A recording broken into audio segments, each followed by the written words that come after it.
किंवा महिलांच्या त्या 12 तपासण्या आहेत. शुगर आहे, कोलेस्ट्रॉल आहे, चरबी आहे, वेगवेगळ्या 12 तपासण्या मोफत आहेत. या ठिकाणी डिजिटल किसान कार्ड शेतकऱ्यांसाठी, डिजिटल आधार कार्डची दुरुस्ती, डिजिटल किसान सन्मान योजना, क्रेडिट कार्ड, अशा प्रकारचं डिजिटल सगळ्या शेतकऱ्यांना, गावातल्या लोकांना ग्रामपंचायत आणि महाराष्ट्र सरकारच्या वतीनं मोफत या ठिकाणी केले जात आहे. वेगवेगळ्या प्रकारचे स्टॉल लागलेले आहेत.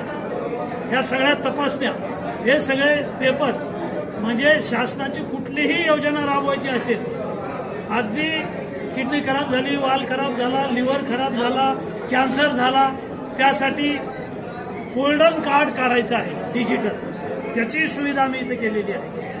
आणि पुणे, मुंबई, संभाजीनगर, जालना कुठलंही ऑपरेशन शस्त्रक्रिया करायची असेल तर आयुष्यमान भारत योजना आणि महात्मा ज्योतिबा फुले जीवनदायी योजना, मुख्यमंत्री सहाय्यता कक्ष याच्या माध्यमातून 100 कोटी जनतेला मोफत आरोग्य सेवा द्यायची आहे. आणि त्याची सुरुवात हवे दिवस आज मोठा जनता दरबार राष्ट्रीय झाला. सर्व अधिकारी, जिल्हा पातळीवरचे प्रकल्प संचालक, डेप्टी सीओ, पीडीओ आणि सगळे अधिकारी, आमचे 27 डिपार्टमेंटचे अधिकारी उपस्थित आहेत. ते अतिशय दुर्धर आजारानं ग्रस्त अशा व्यक्तींना माजी मंत्री आमदार लोणकर साहेबांच्या माध्यमातून आर्थिक मदत मिळालेली आहे. नेहमी पुण्यकर्म करणाऱ्या आमदार लोणकर साहेबांच्या मतदारसंघाच्या ग्रामस्थांच्या वतीने जाहीर हार्दिक आभार मानतो. गावात महाराष्ट्र